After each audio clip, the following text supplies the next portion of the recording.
O que nos mantém saudáveis e felizes enquanto passamos pela vida? Se você fosse investir agora no seu melhor eu, futuro, a que dedicaria seu tempo e energia? Houve uma recente pesquisa entre a geração Y, perguntando-lhes quais eram os seus objetivos mais importantes na vida, e mais de 80% disseram que seu maior objetivo de vida era ficar rico. E outros 50% desses mesmos jovens adultos disseram que outro grande objetivo deles era ficar famoso. E nos falam constantemente que devemos priorizar o trabalho, dar nosso melhor e conquistar mais coisas. Nos dão a impressão que essas são as coisas que devemos correr atrás para se ter uma boa vida. Imagens de vidas inteiras, das escolhas que as pessoas fazem e dos resultados que estas lhes trazem. Essas imagens são quase impossíveis de conseguir. Quase tudo que sabemos sobre a vida humana é de perguntar às pessoas do que se lembram do passado. E como sabemos, o olhar em retrospectiva não é apurado. Esquecemos a maior parte do que nos acontece na vida. E às vezes a memória é totalmente criativa. Mas e se pudéssemos assistir a vidas inteiras enquanto elas se desenrolam ao longo do tempo? E se pudéssemos estudar as pessoas desde sua adolescência até a velhice, para ver o que realmente mantém as pessoas felizes e saudáveis? Nós fizemos isso. O estudo de desenvolvimento adulto de Harvard é possivelmente o estudo mais longo sobre a vida adulta que já foi feito. Durante 75 anos, nós acompanhamos as vidas de 724 homens, ano após ano, perguntando sobre seus trabalhos, vidas domésticas, saúde e, claro, perguntando o tempo todo sem saber como as histórias de suas vidas seriam. Estudos assim são extremamente raros. Quase todos os projetos desse tipo se encerram dentro de uma década, porque muitas pessoas abandonam o estudo, ou o dinheiro para a pesquisa acaba, ou os pesquisadores perdem o foco, ou eles morrem e ninguém mais chuta a bola para frente. Mas, por meio de uma combinação de sorte e a persistência de várias gerações de pesquisadores, este estudo sobreviveu. Aproximadamente 60 dos nossos 724 homens originais ainda estão vivos e participam do estudo, maioria deles na casa dos 90 anos. E agora começamos a estudar os mais de 2.000 filhos desses homens. E eu sou o quarto diretor neste estudo. Desde 1938, nós acompanhamos a vida de 2 grupos de homens. O primeiro começou o estudo quando estavam no 2º ano da Universidade de Harvard. Todos terminaram a faculdade durante a Segunda Guerra Mundial, e a maioria foi servir na guerra. E o segundo grupo que acompanhamos era um grupo de garotos dos bairros mais pobres de Boston, garotos que foram escolhidos para o estudo especialmente porque eram de algumas das famílias mais problemáticas e desfavorecidas na Boston da década de 30. Muitos viviam em prédios populares, sem muitas vezes água corrente fria ou quente. Quando eles entraram no estudo, todos esses adolescentes foram entrevistados. Fizeram exames médicos, nós fomos às suas casas e entrevistamos seus pais. E então esses adolescentes se tornaram adultos, que seguiram diversos caminhos na vida. Tornaram-se operários, advogados, pedreiros e médicos. Um deles se tornou presidente dos Estados Unidos. Alguns desenvolveram alcoolismo. Alguns poucos sofreram de esquizofrenia. Alguns ascenderam socialmente do fundo até o topo. E alguns fizeram essa jornada na direção oposta. Os fundadores desse estudo, nem nos seus sonhos mais loucos, imaginariam que eu estaria aqui hoje, 75 anos depois, contando-lhes que o estudo ainda continua. A cada 2 anos, nossa equipe, paciente e dedicada, contata nossos homens para saber se podemos enviar-lhes mais um bocado de perguntas sobre suas vidas. Muitos homens da Boston urbana nos perguntam: por que vocês ainda querem me estudar? Minha vida não é tão interessante. Os homens de Harvard nunca fizeram essa pergunta. Para ter uma ideia melhor dessas vidas, nós não apenas enviamos questionários, nós os entrevistamos em suas salas de estar, pegamos suas informações médicas com seus médicos, nós tiramos seu sangue, escaneamos seus cérebros, falamos com seus filhos, os filmamos conversando com suas esposas sobre suas maiores preocupações. E quando, há 10 anos, finalmente perguntamos às esposas se elas se juntariam a nós como membros do estudo, muitas disseram: "Sabe, já estava na hora." Então, o que aprendemos? Quais são as lições que extraímos das dezenas de milhares de páginas de informação que geramos sobre essas vidas?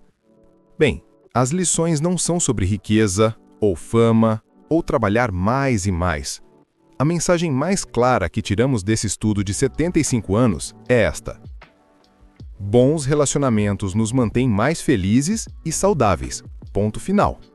Aprendemos 3 grandes lições sobre relacionamentos.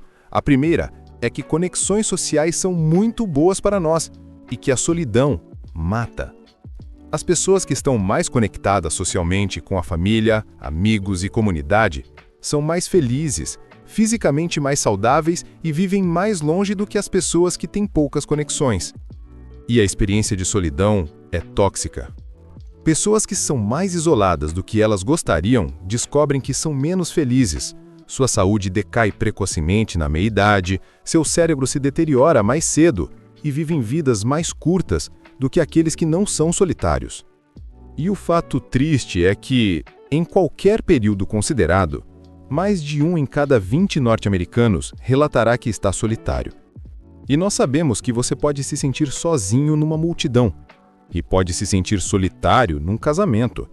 Então a nossa segunda grande lição é que não é apenas o número de amigos que você tem, e não é se você está ou não num relacionamento sério, mas sim a qualidade dos seus relacionamentos mais próximos que importa. Acontece que viver no meio de conflitos é ruim para a nossa saúde. Casamentos muito conflituosos, por exemplo, sem muito afeto, podem ser muito ruins para a nossa saúde. Talvez até pior do que se divorciar.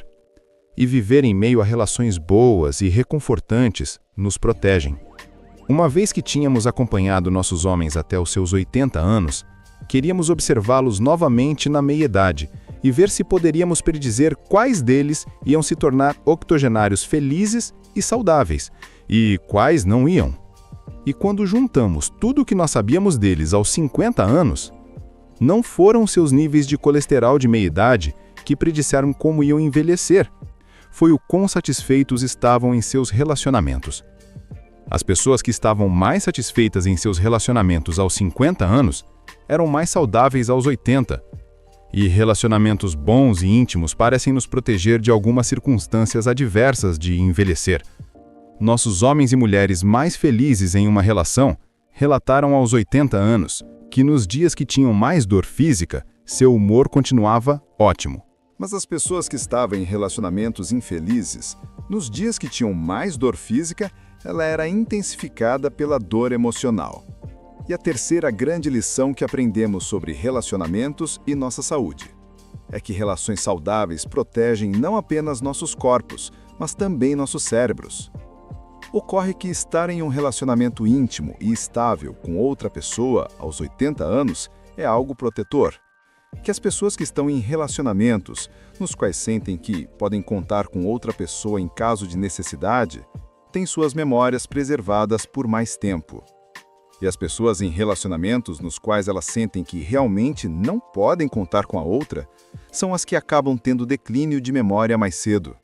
E esses relacionamentos bons não têm que ser tranquilos o tempo todo. Alguns de nossos casais octogenários podiam discutir um com o outro dia sim, dia não, mas contanto que sentissem que poderiam contar um com o outro quando as coisas ficavam difíceis, aquelas discussões não prejudicavam suas memórias. Então esta mensagem de que relações próximas e saudáveis são boas para a saúde e bem-estar é uma sabedoria antiga. Por que é tão difícil de assimilá-la e tão fácil de ignorá-la? Bem, somos humanos. O que nós realmente gostaríamos é de um conserto rápido, algo que nós poderíamos obter que tornaria nossas vidas boas e as manteria assim. Relacionamentos são confusos e complicados, e o trabalho duro de zelar pela família e amigos não é sexy ou glamouroso. É também para a vida inteira, nunca cessa. As pessoas em nosso estudo de 75 anos, que eram as mais felizes após aposentadas, foram as que batalharam para substituir colegas de trabalho por companheiros. Assim como a geração Y, naquela pesquisa recente, Muitos de nossos homens, quando estavam se tornando jovens adultos, realmente acreditavam que fama, riqueza e grandes conquistas eram o que eles necessitavam correr atrás para ter uma boa vida. Mas repetidas vezes ao longo desses 75 anos, nosso estudo tem mostrado que as pessoas que se deram melhor foram as bem relacionadas com a família, amigos e com a comunidade. E você? Digamos que esteja com 25, 40 ou 60 anos. Que tal buscar o que os relacionamentos têm a oferecer? Bem, as possibilidades são praticamente infinitas. Pode ser algo tão simples quanto trocar o tempo vendo TV por tempo com pessoas, ou reviver uma relação antiga, fazendo algo novo juntos, longas caminhadas ou encontros à noite. Ou contatar aquele membro da família com quem você não fala há anos, porque aquelas brigas de família tão comuns deixam marcas terríveis nas pessoas que guardam rancor. Eu gostaria de encerrar com uma citação de Mark Twain. Mais de um século atrás, ele estava se lembrando de sua vida e escreveu isto: "Não há tempo, tão curta é a vida, para discussões banais, desculpas, amarguras, tirar satisfações. Só há tempo para amar, e mesmo para isso é só um instante. Uma vida boa se constrói com boas relações." Obrigado.